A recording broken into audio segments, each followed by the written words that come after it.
Olá, tudo bem? Você já ouviu falar nas páginas brancas da Bíblia?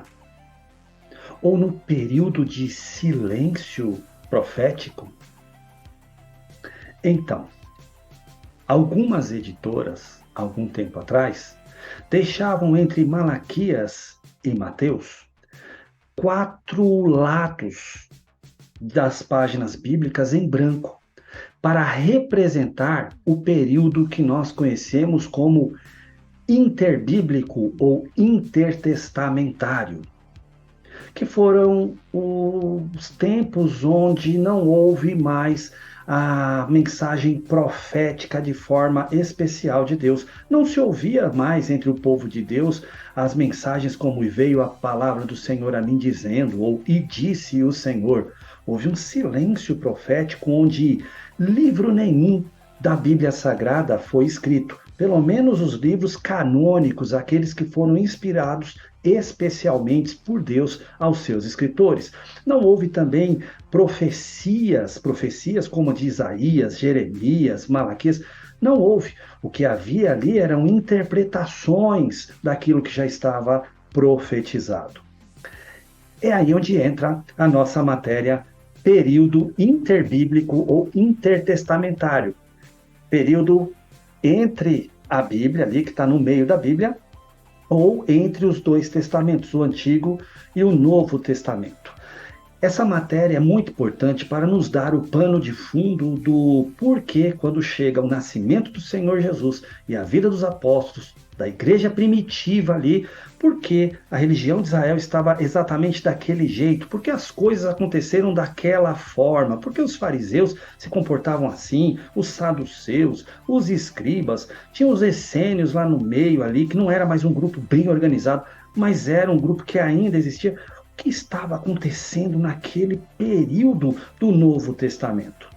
E aí é onde eu quero convidar você a participar desta matéria, onde nós vamos tratar aqui de alguns assuntos que eu marquei aqui para você observar e ver se não é importante aprender. Primeiro, nós vamos entender que houve um período chamado de soberania persa, onde os persas tomavam conta de muitos países, inclusive os judeus faziam parte desse império, sendo subjugados a esse período. Um período bom, onde o povo podia adorar, cultuar e daí por diante. Depois veio a supremacia greco-macedônica, que foi aquele período de Alexandre o Grande, que durou apenas 10 anos, mas também foi o momento onde floresceu a cultura greco-romana nos povos, a língua grega, né? E ele também tratou muito bem o povo judeu. Depois veio a dominação egípcia, a dominação dos Ptolomeus, não é? O Alexandre o Grande, quando ele morre, o reino dele se divide em quatro e fica ali sendo governado quatro regiões diferentes por quatro dos generais dele, e um dos generais lá, o Ptolomeu, ele rege a Judéia, que foi também quando veio a Septuaginta, que é o Antigo Testamento na língua grega. Sabia que foi nessa época? Nesse período aqui, o povo judeu também viveu em paz, em sossego. Porém, veio depois um período chamado de o jugo sírio. Ah, que foi difícil. Porque tinha um camarada lá chamado Antíoco Epifânio, o Epífanes, o Antíoco IV, que odiava a religião de Israel. E aí começou uma grande perseguição, ele não queria mais adoração no templo, é tanta coisa que aconteceu, foi ali um período de grande turbulência para o povo de Israel, que nós vamos contar aqui sobre alguns fatos, algumas coisas horrendas que aconteceu com eles. Dentro desse período aqui, houve um período chamado a Guerra de Libertação dos Macabeus. Tem até os dois livros, primeiro e segundo Macabeus, na Bíblia Católica Romana, que nos conta um pouco da história do que aconteceu nesse período, que foi quando os Macabeus se revoltaram. A família de Matatias Macabeu, com seus filhos, se revoltaram contra esse jugo sírio que fazia com que eles tentassem fazia com que eles adorassem outros deuses, né? Tentava, pelo menos, destituir o sacerdócio, ofereceu um porco no altar dos holocaustos. Foi uma bagunça, mas vieram os macabeus e fizeram de novo a defesa da fé, e dali surgiram alguns tipos de sacerdotes diferenciados também. Nós vamos mostrar isso. Depois vamos falar sobre a intervenção do Império Romano.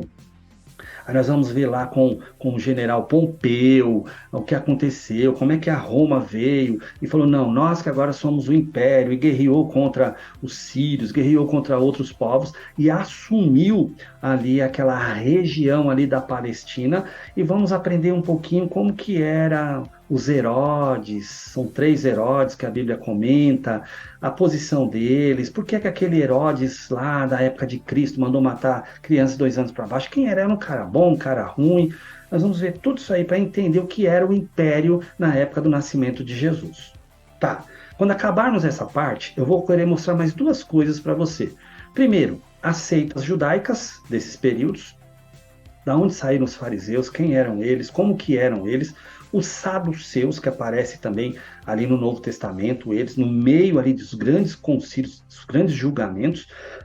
Vamos ver quem eram os essênios, não aparece diretamente ali, mas eles participavam também dos grupos ali de decisões ali, apesar de eles não serem mais um grupo organizado, eles existiam, e os zelotes, os zeladores, que eram os que vinham diretamente lá daquela família dos macabeus, aqueles que tentavam seguir aquela postura um pouco mais agressiva, tá bom? No meio do povo, que isso que amedrontava os líderes ali políticos de Roma quando o povo pedia alguma coisa, por exemplo, crucifica ou apedrejam, os zelotes ficavam ali no meio junto com os sicários com suas faquinhas ali dentro da sua roupinha para ficar furando o povo, e aconteceu o tumulto e o César, entre aspas, fica sabendo que aquele líder não estava governando bem Roma e ele seria tirado se não estivesse governando bem.